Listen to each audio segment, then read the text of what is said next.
Hello guys, once again it's Matt, and today we have another War Thunder video. Today we're going to take a look and make a review on the MiG-21. I mean, every single variant added to War Thunder generally. So we're going to talk about its history, the raiders, avionics and weapons, differences between each one of them that are in game. And how to use it in game. So the MiG-21 was an interceptor aircraft made by Mikoyan Gurevich Design Bureau in the Soviet Union, which they needed a fast, nimble and light interceptor to intercept, of course, bombers and any invader aircraft. It was used, I was going to list every single country that used this aircraft, but it's more than 60 countries in 4 continents. Basically every single country, almost every country in Africa, the majority of countries in Asia, and a lot of countries in Europe as well. So half the world use this aircraft in some form. Even Brazil almost used it. It was offered as the Chengdu J7 to Brazil, but we choose to actually buy the F5s and stuff. It's not exactly that, but you know. So yeah, a lot of versions, a lot of variants of it, and a lot of versions of the Chinese one as well. So the China actually used this aircraft, a domestically built aircraft.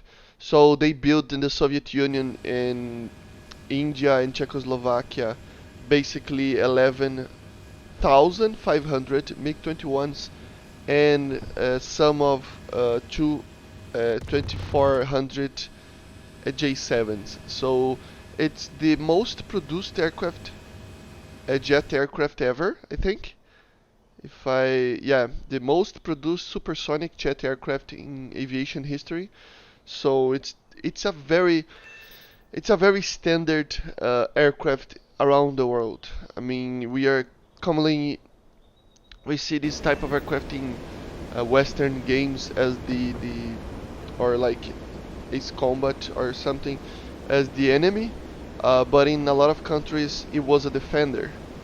In Vietnam, for example, they used to defend themselves against a much larger air force and a much larger navy. So in a lot of countries, it was used as a defensive weapon, which is kind of funny if you think about it. But yeah, very cool aircraft, very capable aircraft. We're going to talk about all the variants that we have now, and all the variants, the main variants of the aircraft, and the variants that we have in game. We have 4 generations. Generation 0 starts with the prototype, so we don't have anything in game. Generation 1, we have the first mainly mass-produced variants, so the F and the F-13. In game we only have the F-13. So yeah, the F-13, starting with the F-13, we only have 1 cannon. The F had 2, but they removed it so that you can carry missiles because of the weight. So it has only 1 cannon, a 30mm NR30 with 60 rounds, so pretty difficult to hit sometimes. Pretty low shooting fire rate and pretty low muzzle velocity, so 1,000 rounds per minute, but still very cool cannon if you hit it. It has a very cool loadout with a couple of bombs and rockets, 250 kilos and 500, and the S5 and the S24. And the main weapon, the R3S, which is basically the AIM-9 of the Russians, the M9B of the Russians. So it doesn't have a proper radar, but it has a ranging radar, so you can use an ESP in simulator battles or even RB if you change it to the cockpit view. So it has a pretty good fuel load. It can take even to 33 minutes of fuel, so 10, 20, 30 or 33 minutes. As you see with this R11F300 Tumansky engine, very good engine with 5,300 kilograms of force, and depending on the fuel that you have a thrust ratio of almost 1.0. I advise you guys to use 20 or 30 minutes of fuel. You don't have a lot of ammo and you don't have a lot of missiles, and the missiles are kind of bad, so you don't need more fuel than that. Even 30 minutes is already a lot. Okay, so with this thrust to weight, using 20 minutes, it's great. It has a lot of performance. These are the limits of speed, so you have to be careful with the wings at 1,260 kilometers per hour. The gear 700 has a max G of 12 G, so don't exceed that if you can. Takeoff and landing speeds, flap speeds. Don't watch out for not take off them. The total speed is 244 basically, and we have a max speed of 2,240 kilometers per hour at 13,000 meters. So it's pretty good aircraft. It has a 16,000 meter max speed and max altitude, and a height of climb of 120 meters per second. So very good. Usage on the battles. I mean, the best idea here is to use the North Vietnam style interception. I have a lot of videos in that. But flying low to the side of the map and trying to get people by surprise. You have to be really close to people to actually use these cannons and these missiles. So yeah, only shoot the missiles when you know that people aren't seeing you, or if they're too close to evade the missile. And I have also a video on that, so check it out. And yeah, use it as a kind of a boom and zoom aircraft by surprise. You have to get people by surprise, get people that are not looking with the 9.3 BR, which I find it a little bit weird. But yeah, it kind of faces a lot of down tier aircraft, so a lot of weaker aircraft. So you have to be careful, but get people by surprise, okay? And now we have the Gen 2, which are basically interceptors. It began in 1961 with the MiG-21pf, which is just an F-13 with a radar, and it ended with the MiG-21's basically in 1964, but they consider the PD, which is just a demonstrator for short takeoff technology, on 1966. The MiG-21pfm, the first modification that I'm going to talk about, it's the boundary layer flaps that we have. So it has a different flaps from the F-13. Is the first one that we have in game that has that, but every single one of them after this one has it. So the MF, the SMT, and the BIS. I don't think the J7s have it, but we are not going to talk about the J7s in this video. But yeah, basically they take compressed air from the compressor, a bleed air, and put it on top of the flap, making the flap a little bit more useful in low speeds, so we can get the aircraft to lower out speeds without stalling it out, so making the takeoff and landing rolls a little bit shorter. We don't have any internal guns. We actually use a pod underneath the aircraft, underneath the fuselage, with a 33mm GSH 23L cannon with 200 rounds. Pretty good cannon. Low muzzle velocity and a kind of a low fire rate, but it's compared to a Vulcan, for example, but it's still very good. It has a very similar loadout compared to the F-13. It has only 2 pylons, so it takes the R3Ss, the same missile. It takes 2 bombs, so the FAB 500 as well, and the 250. Remembering these are the 1954 variants still, so they're not as good as the Sukhoi 17, for example, or the MiG-23 ones. We have a better version of the pod that takes the S5K, which can carry 64 rockets in total, 32 each, and the two S24s. And we have a new weapon, the Ka-66 air-to-ground missile. It's a cyclone missile with 65 kilograms of TNT equivalent. It's guided by mouse, and it uses the radar, so it's an AT rocket, very useful in air-to-ground battles. I mean, very, very useful. I advise you to use it, even though this aircraft is actually on the market. You cannot grind it. If you have it, it's a very good loadout to use in 9.3. Very good. Together with the T-72, it's very amazing. So these are the main armaments. The PFM is the first one that has the Sapphire radar, so it actually has a radar. As you see, the range, I mean, it can get to 30 kilometers if you have a B-52 in front of you, but in game it has basically a range of 18 kilometers.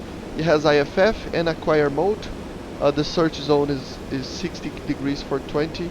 Not a very good radar, but it helps a little bit to know where the enemies are.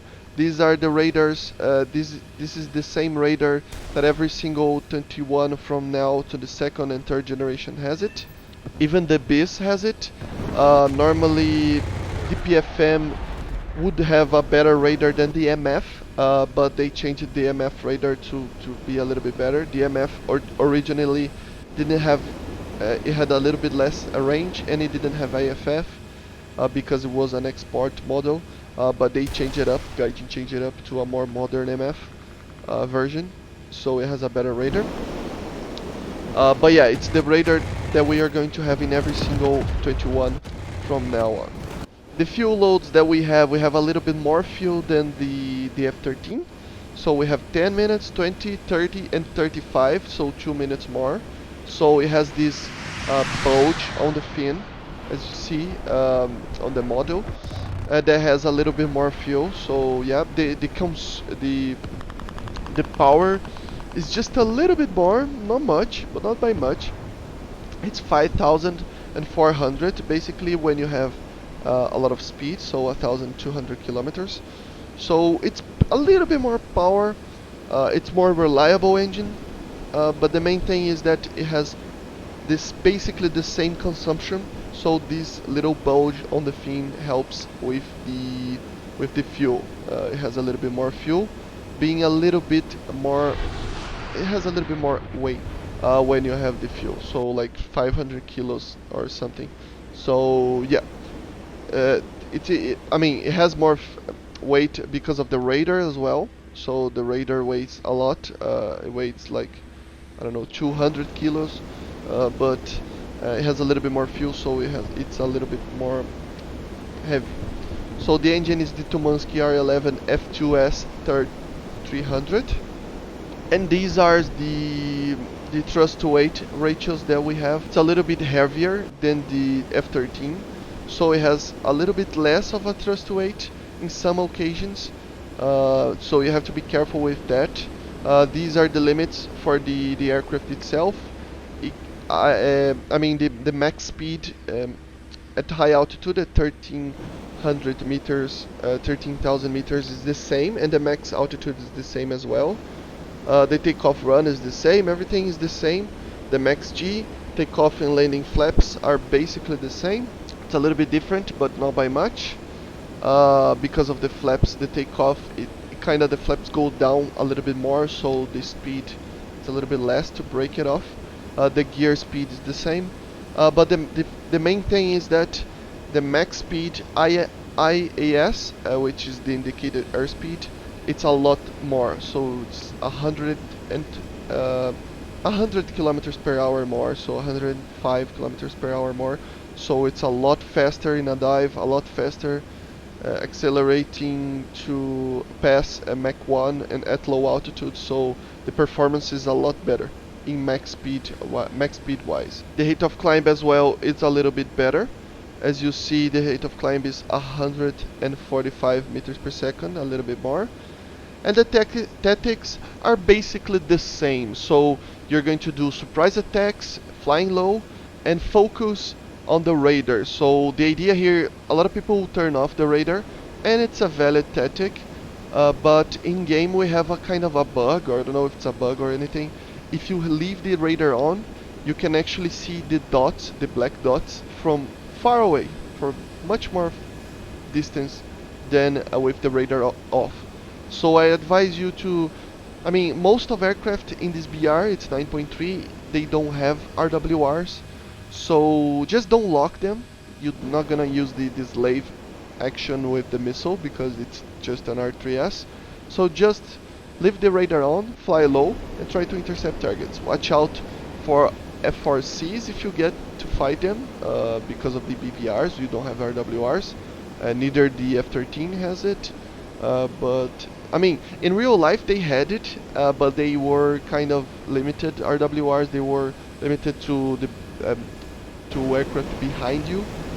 They lock you, but it's not implemented on War Thunder, so don't expect to have an RWR for now. But yeah, this is it. It's just the same tactic: fly low, try to get people by surprise. The cannon is a lot easier to use. It has a lot more ammo, so but still not much. So be careful with that, okay? And this was it, guys. This is part 1 of this video, because if not, the video will be 30 minutes again. So yeah, we are starting explaining the F-13 and the PFM, and some of the basics of the radars and engines and that the MiG-21 has. And next week I will be doing the MF, the SMT, and the BIS, which are the 3rd generation of the MiG-21. So keep an eye out, subscribe if you want to see more. Keep an eye out for dev server stuff, probably will be released as well this week. So yeah, subscribe, and I see you guys in the next one. I hope you guys enjoyed.